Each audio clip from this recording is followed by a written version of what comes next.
and welcome to this segment of Coffee with the Candidates. This morning I have with me Miss Tiffany Toliver, who is candidate for Fulton Mayor. Thank you for being with us. Thank you for inviting me. To get us started, can you help citizens understand what is the role of the mayor? Well, the role of mayor is a chief executive overseeing a city or town who works along with the city council and aldermen to regulate laws and to make decisions regarding the best interest for that community. Okay. Well, tell us about you. Tell me about your background. I'm a 41-year-old widow. I married my late husband, Sergeant First Class Charles Toliver. I moved there 16 years ago. We had one daughter who was 16. Okay. She is a student of Hope High and a Collegiate Academy student. Okay. I've had 20 plus years of public speaking and being a public servant. I have been a federal government employee for 8 years, and I'm just excited to experience this new journey. Okay, well, which experiences do you think have best prepared you for public office? Public speaking, number one. Okay. Conflict resolution and multitasking. Okay. You know, yes. Yeah.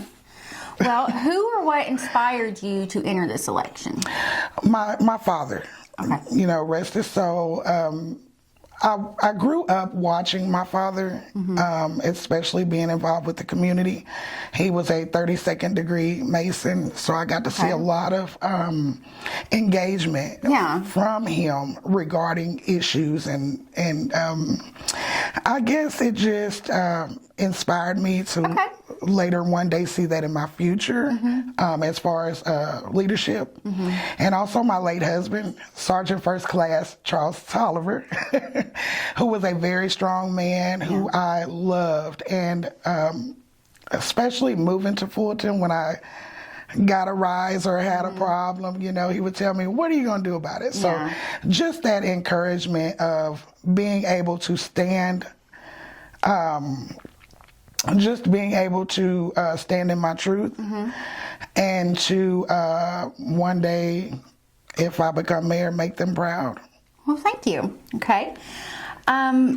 Are there any issues, should you be elected, are there any issues you're most concerned about? The clean water. Clean water is going to be the biggest issue to me. A lot of outdated equipment, clay pipes and things of that nature that affects the health of residents in Fulton. So that is one of my major problems, as well as restoring the community and updating. Yeah. So yes. Okay. And how do you plan to involve citizens in your decision making? Just encouraging them to become engaged, encourage them to communicate with the city council so that way those issues can be presented at public meetings, and to remain transparent. I think that is very important so that way the citizens don't be left in the dark. Okay. Well, that takes us to our fanciful question, we like to call it. If you were to receive $1 million grant to use however you wanted for Fulton, should you have been elected, how would you use it and why? That is a great question. So being involved in other communities of the surrounding areas, I'm learning new ways to incorporate things to, into that town of Fulton. For instance, blessing boxes, free libraries. But also I would definitely start by updating. By updating and restoring. Fulton really needs a good restoration. So I think that's what I would start with, but then the fun stuff will come later. Well, that takes us to the last of our questions. Is there anything else you'd like voters to know before they head to the polls? Today is early voting, so go out, vote. November the 5th is the general election. So I'm just asking for all of the Fulton residents to vote for me. It takes a community to get the community back. So I would love to see the full potential of Fulton, Arkansas. Thank you so much for being with us today. Thank you. And that is this segment of Coffee with the Candidates.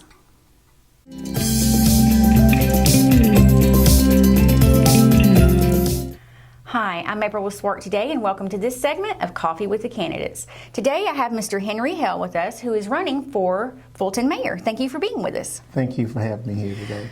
Well, to get us started, can you just let voters know what the role of the mayor is? What does the mayor do?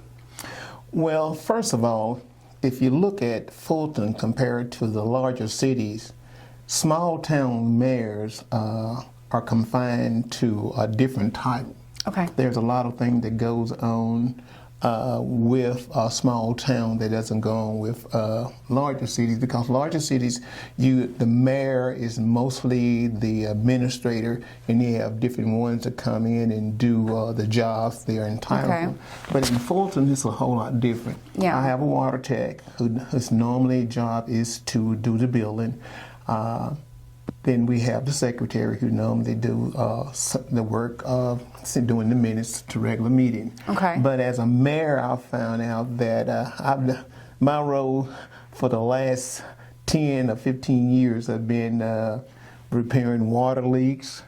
I normally patrol the town every day after school to make sure that there's no water leaks or anything that's going on that's out of the norm, checking the water tower to make sure the water tower has sufficient amount of water in it. Okay. And then normally we just have a regular meeting the first Monday in each month where we comes in and discuss the city's business. That's when we got the city's business on a whole, and then which takes about 2 hours. But like I said, that it's more than just a supervisor position with me, because of some of the things that I have to do within the town to keep it going, because we don't have the what you call the big the infrastructure of having all different people to come in and do different types of work. Gotcha. All right. Well, let's learn a little bit about you. Tell me a little bit about your background. Well, first of all, I'm Henry Hale III. I was born and raised in Fulton.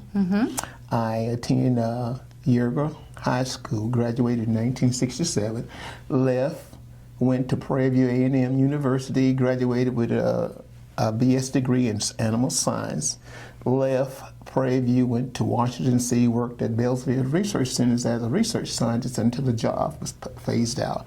Came back, had no idea that I was going to be in education for 50-some years, which I am now. So I have a Bachelor of Science from Prairie View A&M. I have a general education certification from Henderson State. I did administrative study from East Texas State and Texarkana, and certification in careers from the University of Arkansas. Okay. The 2024 mayor certification of in the municipal league. Okay. And I've just been appointed to League Advisory Council for the second-class towns and cities for 2024-25. Okay. Well, which of these experiences do you think have best prepared you for public office? Mainly, I guess, education and working with young people have actually been a stepping stone for me to actually get into this. I didn't just walk into this. I guess I had an individual that was I might be getting some. I had an individual, I think around about 1975, we were having some things that was going on in Fulton. There was no minorities in it. And the mayor at that time was Jim Rowland. And Jim asked me would I like to serve on the city council as a council member. And I said yes. So I served under Jim for umpteen years until Jim retired. Then after Jim left, we had Wayne Aiken. Wayne stayed in for a short time, and then Buddy William Smith came in, and he became the mayor. And after a certain length of time, he just walked in, he said, I've had enough of this. He said, would you like to come in, or what if I'll appoint you to come in and start serving as mayor? And so I ran that year, and I became mayor. And I had been a city council member and I'm thinking that was around like 2000, up into 2000 at the time. That I don't have the exact date that I served as a city councilman, then I was elected as mayor. I had, this would be the third opponent that I had since the time that I ran for mayor. So you've had 3 terms. Okay. More than 3 terms. More than 3. Well, who or what, I think you kind of answered that question when I was going to ask who inspired you to enter this election, and that would be the previous. Yes. Okay. Well, are there any issues you're most concerned about moving forward? One of the biggest issues we have is that doing my scope as councilman and also as mayor is getting the citizen actually involved. Okay. Most of the time, we don't have individual getting involved in anything unless the water bill is too high or the water is off or something like that. But as for coming out, attending meetings, local meetings, and understanding what is the whole scope of what's going on, we don't see them. We just have a very few people that comes in. And so that is one of the things is, but I think that most people there, since over the period of time that I've been in and I've talked to them about running for mayor and what I've done, is to say that we appreciate what you've done. And they're saying that they don't think there was anyone else who could come in and do the things that I have done. That is, getting off the school bus, coming in, finding a water leak, crawling down in a hole with my school clothes on, not changing, working in the wee hours, getting dirty and whatever, and come home. And my wife look at me and say, "Oh, you just ruined your shoes or your clothes," and all those things there. Well, how do you have a plan to involve citizens in your decision making? Well, we have recently, with some funds that we've got, we just held a fun fest about 3 or 4 weeks ago. When we was inviting the public out, we gave we had T-shirts for sale, but then also we had free food to let them have an understanding of just getting together. Yeah. We probably will be doing this again later in November, where we will have another fest to get individuals to come out and we can talk to them, let them understand what is actually taking place within the town. All right. Well, that takes us to our last, what we like to call our fanciful question. If you were to receive $1 million grant to use in the city for whatever you wanted, what would you do with it and why?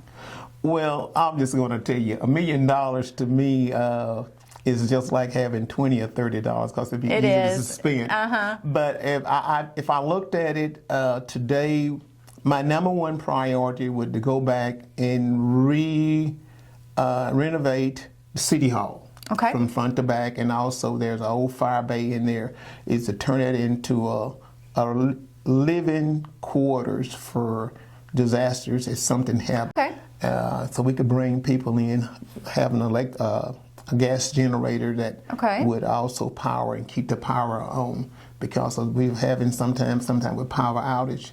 That would be one thing. Another one we would probably add onto a new pavilion out in the park. And put in new playground. So actually, when you start looking at that, bringing in an engineer, their fees and all that, $1 million wouldn't be very much. But I'll be very grateful to have $1 million to make sure that we could use it on certain projects. All right. Well, that takes us through all our questions. Is there anything else you would like voters to know before they head to the polls?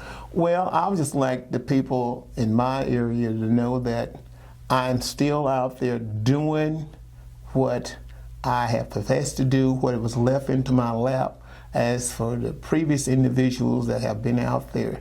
So when I look at you looking at Henry Hale, the mayor of Fulton, think about leadership, experience, and the integrity of getting the job done. I haven't received any pay. This is a goodwill ambassador that I am doing for the city of Fulton, well, the town of Fulton, we can call it the town or city, whichever you want, is that over my years of experience, this is what I've done. I have some projects that's coming up. We're doing a Badger meter, which is $144,000 or more that have been put in place. And in fact, we was out all day Monday and Tuesday making sure that we had all the meters marked so that the new meters will come in. We will also, hopefully, that we will have a $3.5 million, I call it a water line, or we call it a pipeline for the water replacement, old pipes. We just hopefully to start a sewer project, which is going to cost about $250,000 to put in new pumps for our sewer system. I want to keep this under hat, but we're in the process of moving the city limits beyond Red River Truck Stop, hopefully to bring in 2 new business. I'm not going to mention those business Okay. names today, but I'm just Okay. saying that these are some of the things that we're projected for 2025. Okay. So if you're out there and you're seeing this, all I ask you to do is think about what I've done in the past and what we're going to do in the future. And please come out and vote for Henry Hale III. I'm the second one on the ballot, but I'm still looking for your support. Thank you so much for being with us today. Thank you. And that is this segment of Coffee with the Candidates. Okay.